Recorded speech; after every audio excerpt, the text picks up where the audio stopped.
korwase wodi ya Bomwagamoyo tokase bunge ya North Mogrango imeye kaunti ya Nyamira bagenderete korera asare ibabere bakonyora kubwatikana no bwiwe bwabere bakorekana ase factory ya Nyakenimo ase bungeyo nakorengana no roboti nigo omunyanyimbo yomo abwo burendi abeteka gusiro bumwe bwaye nabande batatogo tigerwa chingome chwagenderete kobwenia ase nyagetari chinga kicho bwibyo asibona bamenyi bechinseme cyo baborire serikali ye county watrana ne serikali nene ase okobaenekeria oburendi borobutingu irwe okobachinga kinyororo cyo wekinia ase oburimi bwabo.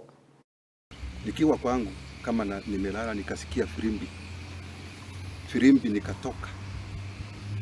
Bila nilitoka nikasikia mtu anasema na leo zimeenda.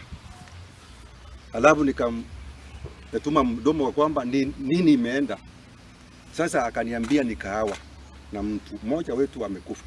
Huyu alikuwa watchman mmoja ambaye kinasua alikuwa amefungwa kwa hii muda yote ambaye wezi walikuja kama kitu saa 5 ya usiku kinyesha. Na watchman walikuwa 4 wakapatikana wako kwa nyumba moja, wakashikwa wakafungwa.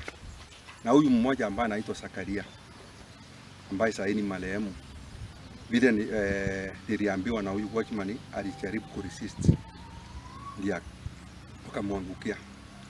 Na wengine walipata majira mabaya kama mtu anaitwa Barak ambaye anatoka Kisii location, Jalis Oigo naye alipatikana, lakini huyu mwenye alikuja kuniamusha alikuwa amepigwa, mdomo ulikuwa umefura. Hapo nilitoka nikapigia kopro simu ambao ako katika kituo cha Nyageita police post, nikapigia OCS, nikapigia DCO, alafu nikapigia siku wangu, nami nikaanza kumobilize wananchi. Tukateremka tukafika hapa yenyewe, tulienda mpaka huko tukapata wajamaa wamerarishwa hapo chini, lakini mmoja alikuwa huyu Sakaria alikuwa